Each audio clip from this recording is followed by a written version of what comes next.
So we're gonna make some Italian homemade pasta sauce. If you're Italian and you're watching this, forgive me, because it's not like a traditional Italian recipe, but I'm just out there to help all the busy mums and people with lots of kids or no kids at all that just want some easy recipes that they can have in the freezer, bulk recipes, but healthy recipes. So this is a pasta sauce you can make, and it's an easy recipe, and you can put it in the freezer or you can use it on the spot. So let's start. Want to start? Okay, so for this recipe, you're going to need 4 cans. I use organic tomatoes, just 4 cans of crushed. Yep, you can put it in, just try to aim for in here, okay? Yep. Way to go. Good work. Yay. So this will make quite a few, actually, okay? So we've got 4 cans, and if you've got a smaller blender, just put 2 cans, half the recipe.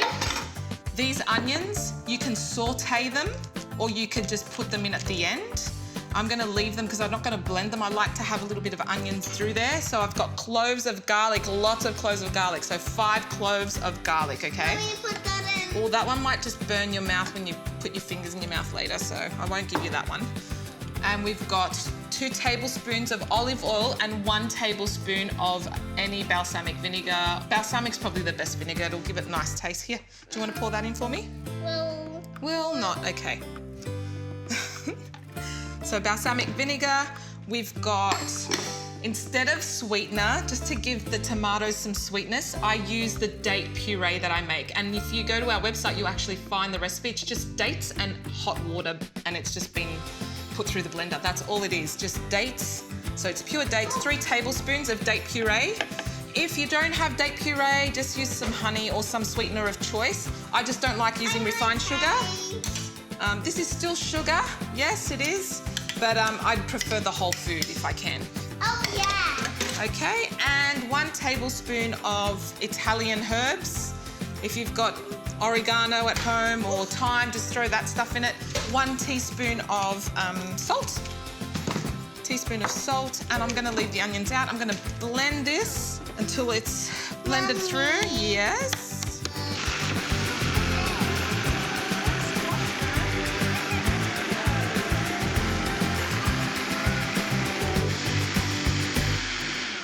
And it's ready. I just blended that for half a minute. You can blend it for more if you like. I just like a little bit of the garlic to come through and a few of the herbs. Are you okay? Come on, up you get. You can't do, that was just a one-off that you fell off. You can't just reinvent that. It doesn't work. Okay, so now what I do, I'm just gonna show you 2 ways you can store this. I like to use any muffin tin because I freeze it. I put the muffin tin, I pour the ingredients in here, I pour the sauce, and I put it in the freezer.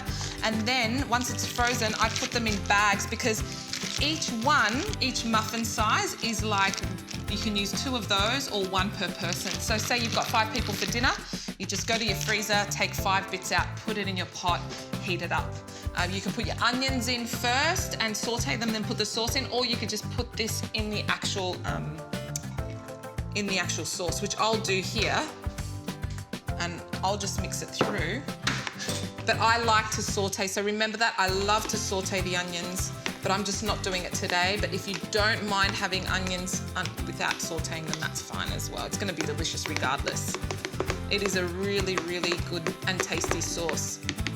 Another way I like to store it is just in a bag, a Ziploc bag. This has actually gone really funny because it was in my freezer, but if you want to store things in your freezer for next time, just put them in here in Ziploc bags once they've cooled down, and you just put them in your freezer on top, soups on top of each other. It just makes storing so much easier, so much more room, and then you've got food ready for your kids when they come home from school and you don't have to stress. So I'm just going to pour some of this in these muffin containers and put them in the freezer. And I'm going to keep some sauce to put on the pot straight away for us to have some lunch. Please follow us on Facebook on The Table TV Show, or please go to our website, thetabletv.com, and go see the date puree on there. They've got so many recipes, easy recipes for you and your family. They're healthy, delicious, and nutritious. Yes? Mm-hmm. Yes. Yes.